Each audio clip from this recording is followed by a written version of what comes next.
Et donc il est capable d'avoir de l'humour, il peut faire des roleplays. Donc vraiment, il y a ce switch qui est en train de se passer au niveau de l'intelligence artificielle, où à l'époque, c'était des tâches très basiques, tu voyais que c'était des ordinateurs. Ouais. Tu pouvais voir, l'ordinateur a été entraîné pour faire ça. Et maintenant, tu te poses presque la question, tu as l'impression que c'est un humain. Et il y a aussi une boîte qui est assez intéressante qu'on utilise en e-commerce, je sais plus le nom, mais ça te permet aussi de faire des textes publicitaires. Donc en fait, tu vas faire ton texte publicitaire. J'espère. Ouais, voilà, j'espère. Et quand je suis tombé sur cette boîte, j'étais là, wow, je m'attendais à un truc. T'as essayé beautiful.ai? Ouais. Mec, qu'est-ce que c'est que ce truc? Non, c'est un truc qui fait tes slide decks. Et ça te fait des designs de ouf pour représenter ce que t'as dans ta tête.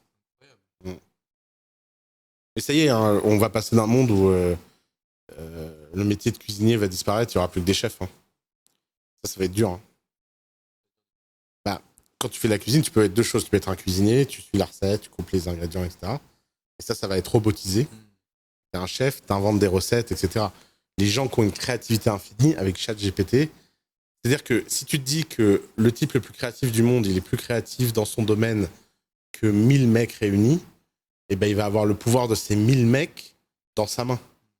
Et donc les autres 1000 ne pourront même pas compete avec son niveau exponentiel de créativité. Ce sera quoi les conséquences pour l'humanité à votre avis à terme? Moi je suis assez positif. Je pense que ça va rien changer. Ce sera toujours autant la merde. Et je pense que ce sera pas la même forme de merde. Ce qui va être drôle, c'est que ça va participer à un mouvement de fond qui est que ta classe sociale depuis le début de l'humanité a de moins en moins d'importance. Si t'étais né paysan dans la Rome antique, pour être autre chose que paysan, il y a des cas. Vous pouvez regarder beaucoup de vidéos mindset, c'était compliqué. Ouais, c'était très compliqué.